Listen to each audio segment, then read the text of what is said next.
Hello friends, स्वागत है आप लोगों का प्रेप शॉर्ट में। और हम लोग करने वाले हैं आगे नरेशन। क्या करने वाले हैं? नरेशन। बहुत ही अवेटेड टॉपिक, बहुत ही अच्छा टॉपिक और थोड़ा सा बड़ा टॉपिक। घबराना नहीं है, परेशान नहीं होना है। जब समस्याएं ज़्यादा हों तो ज़्यादा पेशेंटली काम करना चाहिए, ज़्यादा धैर्यपूर्वक काम करना चाहिए। और ये बिल्कुल डेफिनेट है कि आपके एग्ज़ाम में 2 या 3 क्वेश्चन इससे पूछे ही जाते हैं। तो जो चीज़ सर्टेन है कि आना ही है, और बहुत सेट पैटर्न है, क्वेश्चंस का बहुत सेट पैटर्न है। अभी हम आपको क्वेश्चन भी दिखाएंगे प्रीवियस ईयर के, तो आपको पता चलेगा कि आप इजीली एक एक कॉन्सेप्ट समझते जाइएगा, एक एक एग्जाम्पल करते जाइएगा। और कुछ एग्जाम्पल जैसा कि हम आपको डेली कराते हैं, हमेशा कराते हैं, मैं आपको एक कॉन्सेप्ट कराऊंगा, 2-3 एग्जाम्पल दूंगा, उसके बाद आपको होमवर्क के लिए 2-3 एग्जाम्पल्स देंगे, आप खुद करिएगा। इसके बाद आप देखेंगे कि आपको स्टेप बाय स्टेप सारी चीज़ें समझ आ जाएंगी। लेकिन रोज की तरह, हमेशा की तरह, अगर आपने पीछे से रिवाइज नहीं किया है तो रुक जाइए, आगे मत बढ़िए, पहले पीछे से रिवाइज कर लीजिएगा स्टेप बाय स्टेप। और होमवर्क आप सब लोगों का नहीं आ रहा है, कुछ लोग होमवर्क कर रहे हैं, मैं आपको बताता हूँ, फिर से समझ लीजिएगा। और आपको पता ही है, बस टीचर का काम होता है आपको अवेयर करना। जामवंत का काम था हनुमान को बता देना कि आपके अंदर पावर है। आप सब हनुमान हैं और हमारा काम है कि हम आपको बता दें कि आपके अंदर पावर है, और उसको आप यूटिलाइज करिएगा। क्या करिएगा? कौन सी पावर है और क्या यूटिलाइज करना है। मैं क्या कहना चाहता हूँ, अगर आप चीज़ों को ठीक से रिवाइज कर लेंगे तो वो आपके माइंड में स्टेबल हो जाएंगी, तो एग्जाम हॉल में आप ठीक से क्वेश्चंस को सॉल्व कर पाएंगे। अगर आप सच में अच्छे से सीखना चाहते हैं, जरूरी नहीं आप एग्जाम हॉल के लिए हो, अगर आप इंग्लिश लैंग्वेज सीखना चाहते हैं तो रिवीजन करना पड़ेगा। एक बार नहीं, 2-3 बार कम से कम करिएगा, तो ही आप चीज़ों को समझ पाएंगे। तो जो हम एग्जाम्पल देते हैं कॉन्सेप्ट के साथ, उसमें हम ऐसा क्यों करते हैं, जब आपको चेंज करके दिखाते हैं तो आपको वहाँ पर कॉन्सेंट्रेट होने की जरूरत होती है। रिवाइज कर लीजिएगा, ठीक से समझ लीजिएगा। चलिए अब हम शुरू करते हैं ना, ज़्यादा देर भाषण ना करके अब हम आगे काम पे काम शुरू करते हैं। चलिए, तो हमने कहा नरेशन क्या होता है। देखिए, नरेशन का ही दूसरा नाम डायरेक्ट एंड इनडायरेक्ट स्पीच भी होता है। क्या होता है? डायरेक्ट एंड इनडायरेक्ट स्पीच भी होता है। इसका तीसरा नाम भी होता है, क्या होता है? रिपोर्टेड स्पीच कहते हैं। क्या कहते हैं? रिपोर्टेड स्पीच कहते हैं। टोटल क्या कहते हैं? टोटल को रिपोर्टेड स्पीच भी कहते हैं। तो इन 3 नामों से आपको चैप्टर्स मिल जाते हैं। कभी आपको बोला जाता है कि आप नरेशन पढ़ रहे हैं, कभी आपको बोला जाता है कि आप डायरेक्ट इनडायरेक्ट पढ़ रहे हैं, कभी आपको बोला जाता है कि आप रिपोर्टेड स्पीच कर रहे थे। क्या कर रहे थे? रिपोर्टेड स्पीच कर रहे थे। तो ध्यान से देख लीजिएगा। तो जो डायरेक्ट सेंटेंस होता है, क्या होता है? डायरेक्ट सेंटेंस होता है। इसमें डायरेक्ट सेंटेंस में, और दूसरा डायरेक्ट को हम चेंज करते हैं किसमें? इनडायरेक्ट में। किसमें चेंज करते हैं? इनडायरेक्ट में। तो डायरेक्ट में क्या होता है और इनडायरेक्ट में क्या होता है? डिफरेंस क्या होता है डायरेक्ट और इनडायरेक्ट में? डायरेक्ट के जो सेंटेंसेस होते हैं, इसमें जो स्टेटमेंट होता है, क्या होता है? स्टेटमेंट होता है। डायरेक्ट में जो स्टेटमेंट होता है उसको एज इट इज लिख दिया जाता है। क्या लिख दिया जाता है? एज इट इज लिख दिया जाता है। एज इट इज लिख दिया जाता है। एज इट इज लिख दिया जाता है। लिख दिया जाता है जैसा कि स्पीकर ने, किसने? स्पीकर ने कहा था। स्पीकर ने कहा था। डायरेक्ट में क्या करते हैं हम? स्टेटमेंट लिख दिया जाता है, एज इट इज लिख दिया जाता है, जैसा कि स्पीकर ने कहा था। किसने कहा था? स्पीकर ने जो बात कही थी उसको एज इट इज लिख दिया जाता है। लेकिन जब डायरेक्ट को इनडायरेक्ट में चेंज करते हैं तो हम क्या क्या करते हैं इसमें? एक तो स्टेटमेंट में प्रोनाउन चेंज करते हैं। क्या चेंज करते हैं? प्रोनाउन चेंज करते हैं। दूसरा क्या करते हैं? मेनली टेंस का, जो इस रिपोर्टेड स्पीच का, किसका? रिपोर्टेड स्पीच का सेंटेंस चेंज करते हैं। रिपोर्टेड स्पीच के सेंटेंस का, किसका? सेंटेंस का टेंस चेंज कर देते हैं। क्या कर देते हैं? रिपोर्टेड स्पीच के सेंटेंस का टेंस चेंज करते हैं। चेंज करते हैं। और क्या करते हैं? प्रोनाउन चेंज कर देते हैं, रिपोर्टेड स्पीच के सेंटेंस का टेंस चेंज कर देते हैं। और क्या काम करते हैं? और कॉमा और inverted comma, comma and inverted commas, inverted commas को हटाकर, इन्वर्टेड कॉमाज को हटाकर कंजक्शन का प्रयोग किया जाता है। किसका प्रयोग किया जाता है? कंजक्शंस का प्रयोग किया जाता है। अब कंजक्शंस प्यूरल क्यों बोला हमने? प्यूरल इसलिए बोला क्योंकि सभी जगह simple present conjunctions, JUNCTIONS, CTIONS, ठीक है, चलो स्पेलिंग लिख देते हैं, CTIONS। कंजंक्शंस क्यों बोला हमने? क्योंकि सिंपल प्रेजेंट के लिए कंजंक्शन अलग होगा, सिंपल टेंसेस के लिए कंजंक्शंस अलग होंगे, इंटेरोगेटिव सेंटेंसेस के लिए कंजंक्शंस अलग होंगे, इंपरेटिव सेंटेंसेस के लिए कंजंक्शंस अलग होंगे। तो सभी के लिए क्या होते हैं? अलग अलग कंजंक्शंस होते हैं। क्या होते हैं? अलग अलग कंजंक्शंस होते हैं। इसलिए अलग अलग कंजंक्शंस को यूज करने के लिए यहाँ पर हमने प्लूरल कंजंक्शंस की बात की। तो ये बात समझ आ गई। डायरेक्ट स्टेटमेंट क्या होता है, इनडायरेक्ट स्टेटमेंट क्या होता है। डायरेक्ट सेंटेंस में जैसा कि स्पीकर के द्वारा कहा गया है उसको हम एज इट इज लिख देते हैं। क्या कर देते हैं? जैसा कि स्पीकर के द्वारा कहा गया है उसको हम एज इट इज लिख देते हैं। लेकिन जब उसको इनडायरेक्ट सेंटेंस में चेंज करते हैं तो हम उसके प्रोनाउंस चेंज कर देते हैं। क्या चेंज कर देते हैं? प्रोनाउंस चेंज कर देते हैं। उसमें रिपोर्टेड स्पीच का जो सेंटेंस का जो टेंस होता है उसको चेंज कर देते हैं। उसके बाद कंजंक्शंस, कॉमा और इन्वर्टेड कॉमा को हटाकर क्या कर देते हैं? हम कंजंक्शंस लगा देते हैं। इतनी बात ध्यान रखना है, इस चीज पे हमको काम करना है। इंडायरेक्ट बनाते समय हम टेंस देखेंगे कि कौन सा टेंस किस में चेंज होता है, हम ये देखेंगे कौन सा कंजंक्शन लगाया जा रहा है, हम ये देखेंगे कौन सा प्रोनाउन चेंज किया जा रहा है। क्या चेंज किया जा रहा है? प्रोनाउन को चेंज किया जा रहा है। और हम देखेंगे टाइम, टेंस के अकॉर्डिंग टाइम भी चेंज करेंगे। क्या करेंगे? टेंस के अकॉर्डिंग टाइम चेंज करेंगे। इतनी सारी चीजें हम आगे देखने वाले हैं। तो ये बात समझ आ गई आपको? ठीक है, तो हम इसको रफ कर देते हैं, आगे देखते हैं।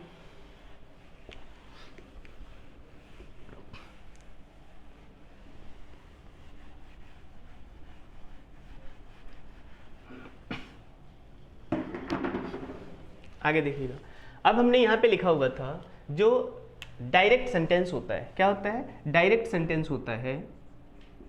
इसके दो पार्ट होते हैं। कितने पार्ट होते हैं? दो पार्ट होते हैं। एक पार्ट को हम रिपोर्टिंग वर्ब कहते हैं। क्या कहते हैं? रिपोर्टिंग वर्ब कहते हैं। और दूसरे पार्ट को जो इन्वर्टेड कॉमा के अंदर होता है, कहाँ होता है? इन्वर्टेड कॉमा के अंदर होता है, उसको हम रिपोर्टेड स्पीच कहते हैं। क्या कहते हैं? रिपोर्टेड स्पीच कहते हैं। ठीक है, ये बात समझ आ गई। अब देखिएगा आगे हम एग्जाम्पल लिखेंगे तो आपको और ज्यादा समझ आएगा। जैसे हमने एग्जाम्पल लिखा, he said to me, comma, inverted comma, he said to me, comma, inverted comma, he is going to Kanpur. He is going to Kanpur, full stop, inverted comma, close. He is going to Kanpur, full stop, inverted comma, close. आगे देखिएगा, जैसे he said to me he is going to Kanpur, अब यहाँ पर ये जो said to लिखा हुआ है, क्या लिखा हुआ है?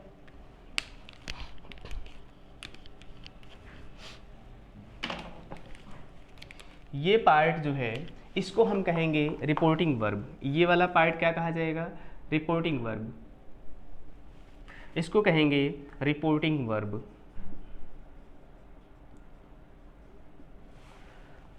Reporting verb. और ही इज गोइंग टू, ये इन्वर्टेड कॉमा के अंदर लिखा हुआ है। कहाँ लिखा हुआ है? इन्वर्टेड कॉमा के अंदर लिखा हुआ है, इसलिए इसको रिपोर्टेड स्पीच कहेंगे। क्या कहेंगे? रिपोर्टेड स्पीच कहेंगे। ये बात समझ आई? यहाँ तक बोलो, इसको क्या कहेंगे? रिपोर्टेड स्पीच कहेंगे। यस और नो? ठीक है, आगे देखिएगा। क्लियर हो गया? अब देखिएगा आगे,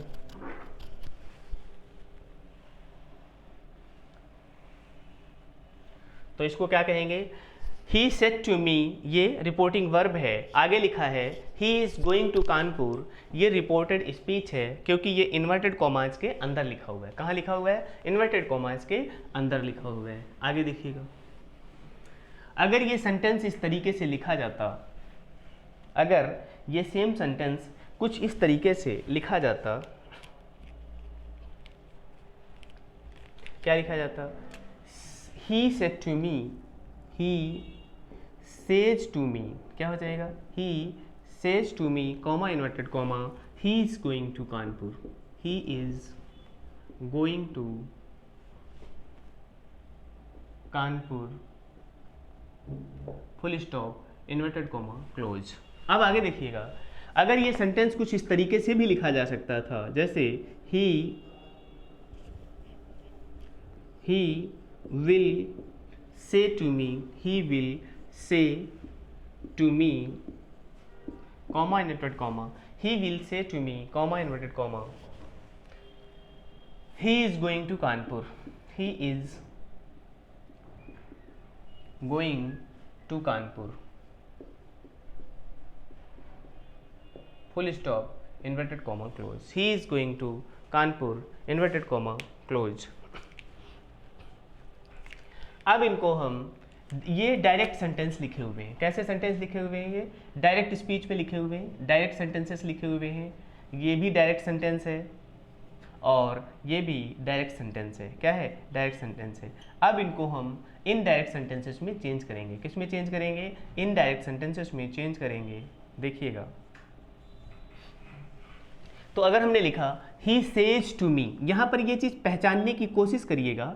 सेज टू मी लिखा है, मतलब ये प्रेजेंट टेंस है। कौन सा टेंस है? प्रेजेंट टेंस है, प्रेजेंट टेंस है। और यहाँ पर ही विल से लिखा हुआ है, मतलब ये फ्यूचर टेंस है। कौन सा टेंस है? फ्यूचर टेंस है। बोलो, कौन सा टेंस है? फ्यूचर टेंस है। और यहाँ पर सेट टू लिखा हुआ है। क्या लिखा हुआ है? सेट टू लिखा है, मतलब ये पास्ट टेंस है। कैसा टेंस है? पास्ट टेंस है। अब और इसमें देखिएगा क्या चेंजेस होते हैं। He says to me, he tells me that, he tells me that he is going to Kanpur, he is going to Kanpur. आगे देखिएगा, ये जो फ्यूचर टेंस है, अगर हम इसको बनाएंगे तो इसकी क्या बनेगी? he will tell me, he will tell me,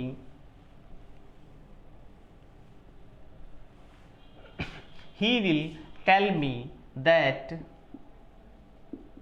he is going to Kanpur, that he is going to Kanpur, full stop, he is going to Kanpur। आगे हमने लिखा he said to me, ये पास्ट टेंस में है। किस में है? Past tense में है, ये ध्यान देना है, ये पास्ट टेंस में है। ये जो said to लिखा है ये पास्ट टेंस में लिखा है। तो he told me, क्या? he told me, he told me that, he told me that he is going, he was going, क्या हो जाएगा? he was going,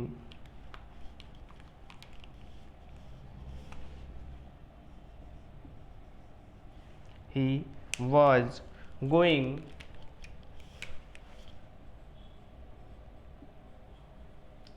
to Kanpur, full stop. अब देखिएगा, समझने की कोशिश कीजिएगा क्या लिखा गया है और क्या इसका मतलब है।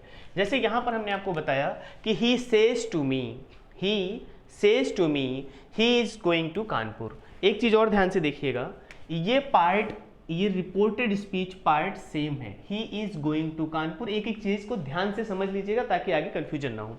He is going to Kanpur, यहां पर भी लिखा है he is going to Kanpur, और यहां पर भी लिखा है he is going to Kanpur. मतलब रिपोर्टेड स्पीच, क्या? रिपोर्टेड स्पीच सभी सेंटेंसेस की सेम है। रिपोर्टेड स्पीच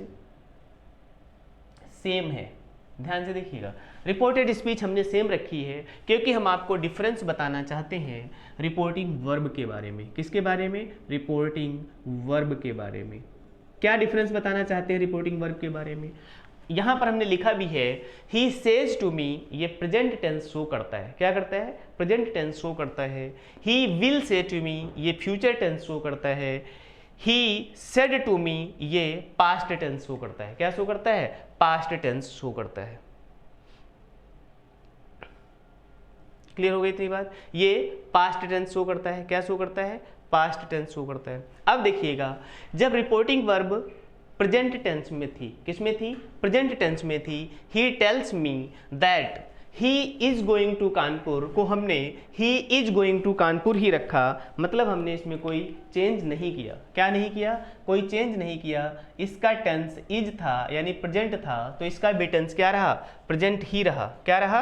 प्रेजेंट ही रहा। उसके बाद देखिएगा, फिर हमने कहा he will say to me, he will say to me यानी ये फ्यूचर टेंस था। क्या था? फ्यूचर टेंस था। और जब इसकी इनडायरेक्ट स्पीच में चेंज किया गया तो यहाँ भी टेंस क्या रहा? सेम रहा। प्रेजेंट का प्रेजेंट ही रहा, इसमें कोई चेंज नहीं हुआ। लेकिन अब देखने की बात है, क्या देखने की बात है कि जब हमने आगे रिपोर्टिंग वर्ब जब पास्ट टेंस में थी, किस में थी? रिपोर्टिंग वर्ब जब पास्ट टेंस में थी तो यहाँ पर इज का क्या हो गया? वॉज हो गया। क्या हो गया? इज का वॉज हो गया। बस यही से स्टार्ट होता है आपका नरेशन, यही से स्टार्ट होते हैं नरेशन में चेंजेस। क्या स्टार्ट होते हैं? नरेशन में चेंजेस। जहाँ तक नरेशन में चेंज ही नहीं हो रहे थे तो वहाँ तक कोई कन्फ्यूजन नहीं था। कन्फ्यूजन यहाँ से शुरू होगा, काम यहाँ से हमें शुरू करना है। तो सबसे पहला रूल लिख लीजिए आप, यदि क्या? यदि रिपोर्टिंग वर्ब प्रेजेंट टेंस या फ्यूचर टेंस में हो। ये रिपोर्टिंग वर्ब का पार्ट है। किसका पार्ट है? रिपोर्टिंग वर्ब का पार्ट है। किसका पार्ट है? ये रिपोर्टिंग वर्ब का पार्ट है। तो यदि रिपोर्टिंग वर्ब, आगे मैं लिख भी दूंगा, अभी सुन लीजिएगा पहले ध्यान से, यदि रिपोर्टिंग वर्ब प्रेजेंट टेंस या फ्यूचर टेंस में हो, किसमें?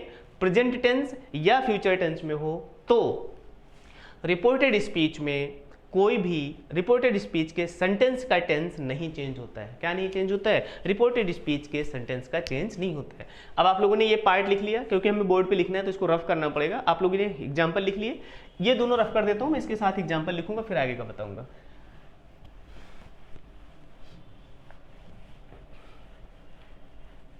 ये सेंटेंस देख लिए ना प्रेजेंट और फ्यूचर के, तो अब इसका रूल लिख लीजिएगा। क्या लिख लीजिएगा?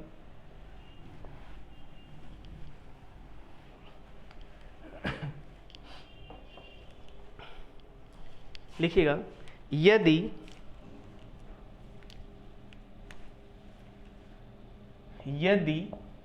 रिपोर्टिंग वर्ब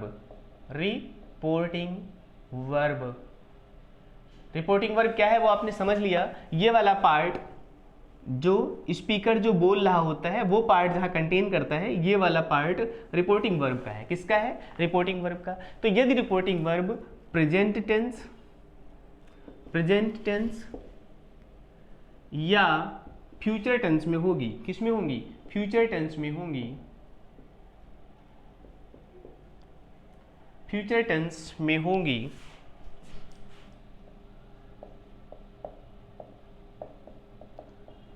तो यदि रिपोर्टिंग वर्ब प्रेजेंट टेंस या फ्यूचर टेंस में होंगी तो रिपोर्टेड स्पीच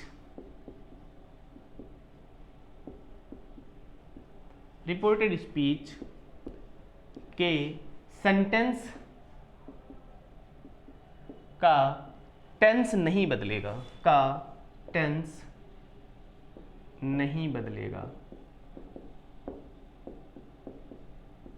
ये बात समझ आ गई? यस और नो बोलो।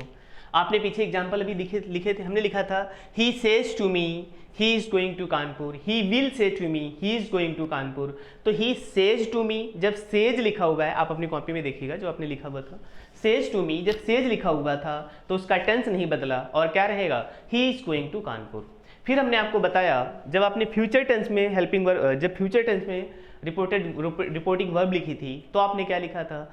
ही will say to me he is going to Kanpur. तो आपने लिखा he will tell me that he is going to Kanpur. दोनों ही कंडीशन में टेंस नहीं बदला। लेकिन अब लास्ट देखिएगा, यदि रिपोर्टिंग वर्ब पास्ट टेंस में है, किस में है? यदि रिपोर्टिंग वर्ब पास्ट टेंस में है तो रिपोर्टेड स्पीच का, किसका? रिपोर्टेड स्पीच का टेंस क्या हो जाएगा? बदल जाएगा। बताइए, ये बात समझ आई? तो यदि रिपोर्टिंग वर्ब पास्ट टेंस में है तो रिपोर्टेड वर्ब का क्या हो जाएगा? रिपोर्टेड स्पीच का टेंस बदल जाएगा। कैसे? He is going to Kanpur, यहाँ पर इज आया था, इसकी जब इनडायरेक्ट स्पीच में लिखेंगे तो क्या हो जाएगा? He was going to Kanpur. क्या हो जाएगा? He was going to Kanpur. तो जब ऐसा लिखेंगे मतलब इज की जगह हमने क्या लिख दिया? वॉज लिख दिया। इसका मतलब है जो रिपोर्टेड स्पीच प्रेजेंट टेंस में थी, किस में थी? प्रेजेंट टेंस में थी, वो रिपोर्टेड स्पीच अब किस में चेंज हो गई, पास्ट टेंस में चेंज हो गई, पास्ट टेंस में चेंज हो गई। ये जो पास्ट टेंस में चेंज हुई है रिपोर्टेड स्पीच, ये केवल इसकी वजह से हुई है यदि रिपोर्टिंग वर्ब पास्ट टेंस में हो। क्या है, यदि रिपोर्टिंग वर्ब पास्ट टेंस में है तभी रिपोर्टेड स्पीच के सेंटेंस का टेंस बदलेगा, ये भी लिख लीजिएगा। लेकिन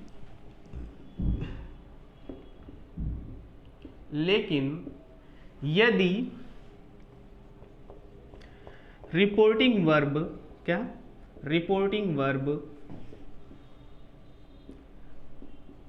पास्ट टेंस में है, किस में है, पास्ट टेंस में है,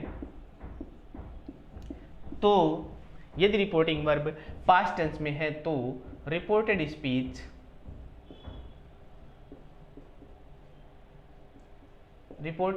के सेंटेंस में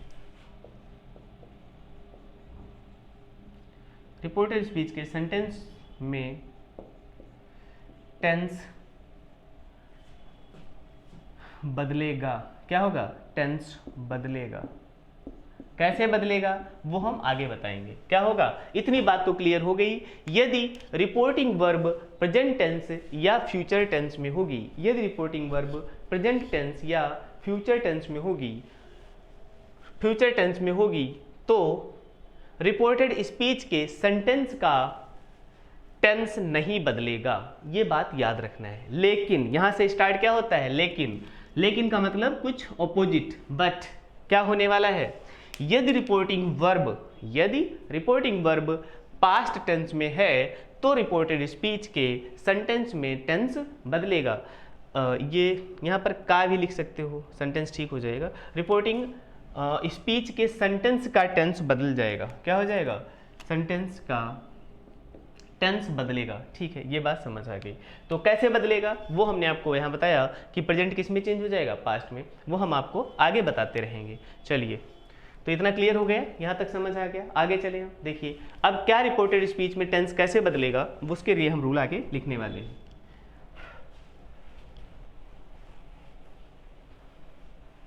तो होपफुली ये बात आप लोगों को समझ आ गई होगी, नोट भी कर लिया होगा आप लोगों ने। हाँ, नोट करते रहिएगा और एग्जाम्पल करते जाइएगा। क्या करते जाइएगा, एग्जाम्पल करते जाइएगा।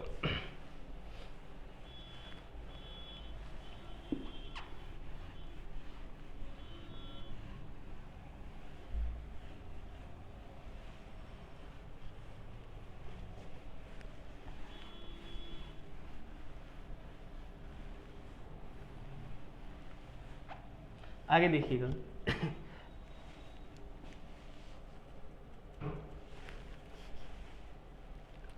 अगर सेंटेंस पॉजिटिव होगा, क्या होगा, अगर असर्टिव सेंटेंसेस होंगे, कैसे सेंटेंसेस होंगे, असर्टिव सेंटेंसेस होंगे तो यदि रिपोर्टेड स्पीच का सेंटेंस असर्टिव सेंटेंस होगा, क्या होगा, यदि रिपोर्टेड स्पीच का असर्टिव सेंटेंस होगा, का सेंटेंस असर्टिव सेंटेंस होगा तो रिपोर्टिंग वर्ब में, किसमें, रिपोर्टिंग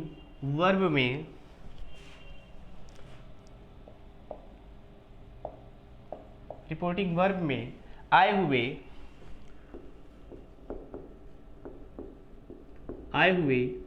वर्ब्स जैसे कौन कौन से, ध्यान से देखिएगा, जैसे से, क्या आ गया, अगर से आएगा, क्या आएगा, से आएगा तो से का तो से ही रहेगा। क्या रहेगा, से का से रहेगा। अगर से जाएगा, क्या आ जाएगा, से जाएगा तो ये चेंज हो जाएगा टेल्स में, किस में चेंज हो जाएगा, से आएगा तो से रहेगा, से जाएगा तो किस में चेंज हो जाएगा नहीं, सेज ही रहेगा। क्या रहेगा, उसके लिए ऑब्जेक्ट जरूरत है। क्या है, ऑब्जेक्ट जरूरी होगा, वो हम आपको आगे बताने वाले हैं। अगर लिखा होगा से टू, क्या लिखा होगा, हाँ से टू, अब ये जो से के बाद टू आया है, यहाँ पर से के बाद टू नहीं आया था, यहाँ पर से के बाद टू आया है, मतलब ये अंडरस्टूड है इसके बाद कोई ऑब्जेक्ट आएगा वहाँ पर। क्या आएगा? कोई ऑब्जेक्ट आएगा। तो ऑब्जेक्ट आएगा इसलिए क्या आया है? टू आया हुआ है। तो ऐसी सिचुएशन में से टू को किस में चेंज करेंगे? टेल में। किस में चेंज करेंगे? टेल में। से टू को किस में चेंज कर देंगे? टेल में। आगे देखिएगा, अगर ये आएगा सेज टू, क्या आएगा? सेज टू आएगा, तो ये किस में चेंज हो जाएगा? टेल्स में चेंज हो जाएगा। बोलो किस में चेंज हो जाएगा? अगर ये सेज टू आएगा तो किस में चेंज हो जाएगा? टेल्स में चेंज हो जाएगा। इसी तरीके से ये बात समझ आ गई? इतना हो गया। आगे देखिएगा, अगर ये आगे लिख देते हैं, यहाँ देखिएगा, अगर ये विल से आएगा, क्या आएगा? विल से, तो ये विल से ही रहेगा। विल से क्या हो जाएगा? विल से ही रहेगा। विल से अगर आएगा तो ये क्या हो जाएगा? विल से ही रहेगा। आगे अगर विल से टू आएगा, क्या आएगा? विल से टू आएगा, तो ये चेंज हो जाएगा विल टेल में। किस में चेंज हो जाएगा? विल टेल में। ये ध्यान देखिएगा, बस एक चीज याद रखिएगा, जहां भी ये टू आया हुआ है ना, क्या आया हुआ है? टू आया हुआ है, इसका मतलब है इस टू के बाद ऑब्जेक्ट आएगा कुछ। क्या आएगा? ऑब्जेक्ट आएगा, तभी ये से टू जो है चेंज हो जाएगा एक साथ पूरा। क्या हो जाएगा? ये से टू या ये से टू या ये सेज टू एक साथ चेंज हो जाएगा। क्या हो जाएगा? एक साथ चेंज हो जाएगा। बोलो यहाँ तक समझ आ गया? आगे देखिएगा, विल से टू किस में चेंज हो जाएगा? विल टेल में चेंज हो जाएगा। अगर केवल सेड लिखा होगा, क्या लिखा होगा? सेड लिखा होगा, तो चेंज नहीं होगा, मतलब सेड ही रहेगा। क्या रहेगा? सेड ही रहेगा। लेकिन अगर सेड टू आ गया, क्या आ गया? सेड टू आ गया, तो सेड टू हो जाएगा चेंज किस में? टोल्ड में। किस में चेंज हो जाएगा? टोल्ड में। ये टेबल बना लीजिएगा और याद कर लीजिएगा इसे ठीक से। क्या कर लीजिएगा? याद कर लीजिएगा ठीक से। ध्यान से देखिएगा, अगर से आएगा, इसका मतलब यहाँ पर टू नहीं आया है, इसका मतलब इसमें ऑब्जेक्ट नहीं रहा होगा। क्या नहीं रहा होगा? ऑब्जेक्ट नहीं आया होगा। क्या नहीं आया होगा? ऑब्जेक्ट नहीं आया होगा। और अगर ऑब्जेक्ट नहीं आएगा, क्या नहीं आएगा? ऑब्जेक्ट नहीं आएगा, तो से रहेगा, सेज भी सेज रहेगा। लेकिन यहाँ पर से के बाद टू आया है, इसका मतलब यहाँ पर कोई ऑब्जेक्ट आएगा, तो फिर ये टेल में चेंज हो जाएगा। यहाँ भी सेज टू किस में चेंज हो जाएगा? टेल्स में चेंज हो जाएगा। इसी तरीके से विल से ही रहेगा, क्योंकि इसके बाद ऑब्जेक्ट नहीं आया है। विल से टू में यहाँ पर ऑब्जेक्ट आया हुआ है, इसलिए विल टेल में चेंज हो जाएगा। उसके बाद जो सेड लिखा था, ये सेड ही रहेगा। अगर सेड टू आया तो टोल्ड में चेंज हो जाएगा। अभी आप एग्जाम्पल देख सकते हैं जो हमने पीछे किया हुआ था।